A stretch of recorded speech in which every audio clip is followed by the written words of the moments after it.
हमारी आज की कहानी है वो काली रात। मेरी लिखी कहानियाँ रोज़ सुनने के लिए हमारे चैनल हिंदी कहानियाँ स्टोरीज़ को सब्सक्राइब ज़रूर करें। चलिए शुरू करते हैं। रात के 10 बज गए थे और श्वेता उस सुनसान हाईवे पर अकेली खड़ी थी। वो बार बार अपनी घड़ी की तरफ देख रही थी और हर बढ़ता हुआ सेकंड उसकी धड़कनें भी बढ़ा रहा था। हाईवे पर एक भी गाड़ी आती जाती नहीं दिख रही थी।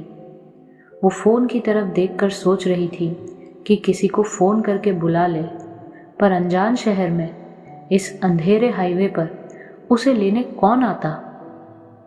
कुछ देर श्वेता ने किसी ऑटो या बस के आने का इंतज़ार किया, पर जब 10:30 बज गए तब उसे लगा कि अब मुझे पैदल ही निकलना चाहिए। उसने अपनी गाड़ी की तरफ देखा और पंचर पड़ी उस गाड़ी पर उसे बहुत गुस्सा आ रहा था। श्वेता ने गाड़ी को वहीं छोड़कर आगे बढ़ना ही सही समझा। उसे अंधेरे से बहुत डर लगता था, पर आज इस अंधेरे अकेले हाईवे पर उसे अपना रास्ता खुद ढूंढना था। वो आगे चलती रही, पर उसे पता नहीं था कि ये रास्ता उसे कहाँ तक ले जाएगा। रोड पर स्ट्रीट लाइट्स भी नहीं थी।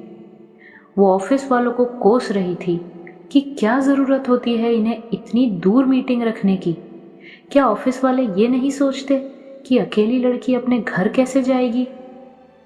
मन में हनुमान चालीसा पढ़ती हुई श्वेता आगे बढ़ रही थी। थोड़ी ही दूर उसे एक गाड़ी आती हुई दिखी। श्वेता ने गाड़ी को हाथ नहीं दिया, फिर भी वो गाड़ी उसके लिए रुक गई।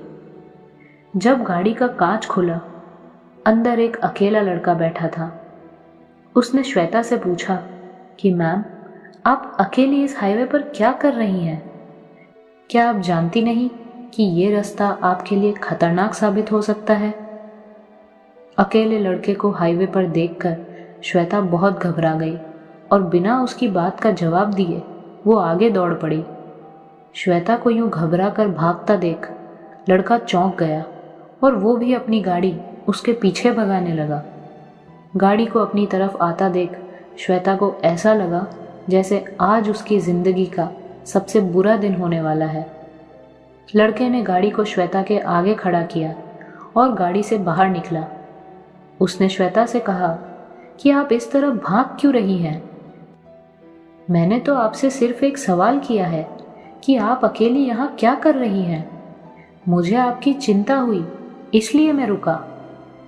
श्वेता ने कहा कि देखो भाई, तुम यहाँ से चले जाओ, मुझे तुम्हारी मदद की कोई ज़रूरत नहीं है। भगवान के लिए मुझे अकेला छोड़ दो और यहाँ से चले जाओ। मेरी गाड़ी खराब हो गई है और मैं अपने घर जा रही हूँ, मुझे जाने दो। श्वेता वहाँ से आगे चल पड़ी। लड़का वहीं खड़ा रह गया और कुछ भी नहीं बोला। वो चुपचाप अपनी गाड़ी में जाकर बैठ गया और आगे निकल गया। लड़के को जाता देख श्वेता ने राहत की सांस ली और जल्दी जल्दी कदम बढ़ाने लगी ताकि हाईवे से निकल सके। कुछ ही दूर एक गाड़ी और रुकी। उसमें से कुछ लड़कों की आवाज़ आ रही थी। वही हुआ जिसका श्वेता को डर था। इन लड़कों ने भी अपनी गाड़ी रोकी और इस बार कार में से एक साथ 4 लड़के बाहर निकले। श्वेता इतनी ज़्यादा घबरा गई कि वो कुछ समझ ही नहीं पा रही थी कि अब वो क्या करे। उसे उन लड़कों की चाल चलन से ही आभास हो गया था कि ज़रूर कुछ गलत होने वाला है।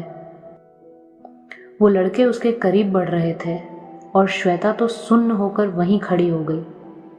इतने में एक कार श्वेता के सामने आ खड़ी हुई। कुछ देर पहले जिस लड़के को उसने भगाया था, ये उसी की कार थी। श्वेता हड़बड़ाहट में उसकी कार में जाकर बैठ गई और उससे कहने लगी कि जल्दी यहाँ से चलो। लड़के ने स्पीड से वो गाड़ी वहाँ से निकाल ली। कुछ देर के लिए श्वेता कुछ भी नहीं बोली और रोने लगी। उसे रोता देख लड़के ने अपनी जेब से रुमाल निकालकर उसे दिया। श्वेता ने उसकी तरफ देखा और कुछ भी नहीं कहा।